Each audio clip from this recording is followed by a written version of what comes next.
They say the animal-based diet is the healthiest one for humans. It provides a wide variety of nutrients across several food groups based on our ancestors' diets. Plus, it's an affordable way to eat well while boosting both your physical and mental health. After sticking to this diet for over a year, I'm here to show you how you can do it too. The name of the diet says it all. The goal is to focus our attention on animal products when forming a diet plan.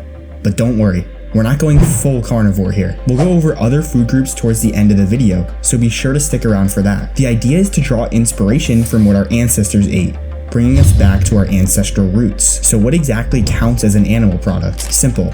Anything that comes from an animal. Think meat, fish, eggs, dairy, and honey. These are going to be the stars of our diet. Let's start with meat, which is a pretty controversial topic. Some people eat it daily, while others keep their distance. After weeks of research, I've learned some interesting things. For starters, meat and other animal products give us complete proteins, something plants just can't do on their own. With plants, you need to mix and match to get the full amino acid profile. It's like building a car from scratch instead of driving one off the lot. It's more complicated, and in this case, less effective. Also, meat provides many micronutrients that are tough to get from plants. Sure, you could pop a bunch of supplements, but that's pricey, inconvenient, and let's be honest, pretty annoying. And as Paul Saladino, the creator of the animal-based diet, points out, something we believe, and I think it's a folly to believe that we can take the value of a strawberry and put it into a multivitamin. It's so much more complicated. Does your multivitamin have creatine, carnitine, taurine, anserine? And yes, his example is a strawberry, but he explains the nutrients meat contains that a multivitamin won't. So for your health's sake, eat meat, and make sure to cook it in high-quality animal fats like butter,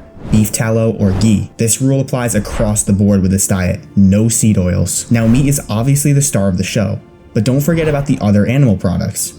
Fish, for instance, is loaded with vitamins, minerals, and omega-3 fats, but you should stick to fish no more than twice a week due to mercury concerns. Eggs, on the other hand, are a different story. They might just be the healthiest food on the planet, so eat as many as you can afford. Whether you scramble them, fry them, or drink them raw, I don't care. Just eat them. A minimum of 3 a day. With these 3 foods, meat, fish, and eggs, you're covering most of your nutritional bases. Now you might be wondering if you need to splurge on grass-fed, wild-caught, or pasture-raised versions. The short answer is, it's up to you. Yes, the higher quality options are more nutrient-dense and taste better, but they're not a deal breaker. Even without them, this diet is still miles ahead of others. If your budget allows, go for it.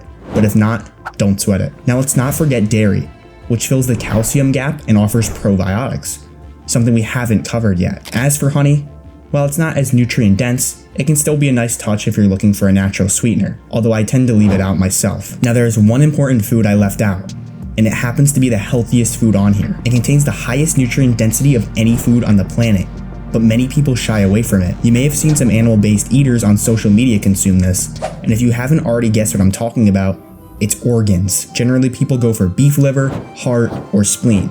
And if this is something you think you can take down, by all means, do it. Personally though, I don't. They aren't super convenient, and quite honestly, they're nasty. After you have the animal products down, you're almost there.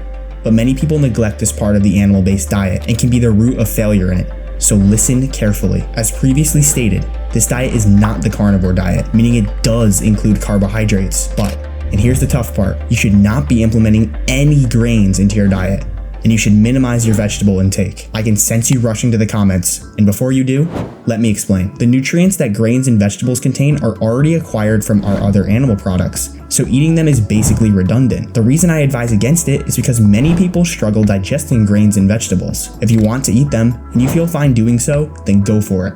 And hey, I eat some veggies from time to time too. For the people committed to the full animal-based diet, your carbohydrate source is going to be strictly fruits. These fill the final nutrient gaps of mainly vitamin C and vitamin E that were left from the animal products. See? No need for other carbohydrates. Now I know what you're thinking. Animal products and fruit? That's it? Yes. And to give you a better idea of this diet, let me show you what I personally eat in a day to feel my absolute best, and give you a possible framework to follow yourself. Many people say it's restrictive, but trust me, it's not. Once you start, you'll never go back. For breakfast, I start my day with 4 pasture-raised eggs, half a pound of 85-15 grass-fed ground beef, and half an avocado. For lunch, I finish off the other half pound of ground beef, paired with the other half of the avocado. I also add 2 kiwis to my meal. For dinner, I have either chicken, salmon, or steak, paired with some broccoli, and then some strawberries on the side. Yes, you heard me, broccoli. I said to limit vegetables, not cut them out. And plus, I just like broccoli. Finally, if I get hungry later, I have a small snack of raw cheese with a cup of blackberries. I stick to this routine not because I'm restricting myself, but because I've learned that processed foods just don't sit well with me. They make me feel sluggish and bloated, and I don't like feeling that way. Neither should you. But before you head out to buy groceries, you need to make sure you're consuming the most nutrient-rich fruits to ensure that you're filling all nutritional gaps. Luckily, I've got you covered. This video highlights the top fruits based on nutrient density to help you fill in any nutritional gaps that animal products might not cover. Thanks so much for watching, and I truly hope you find success with this diet.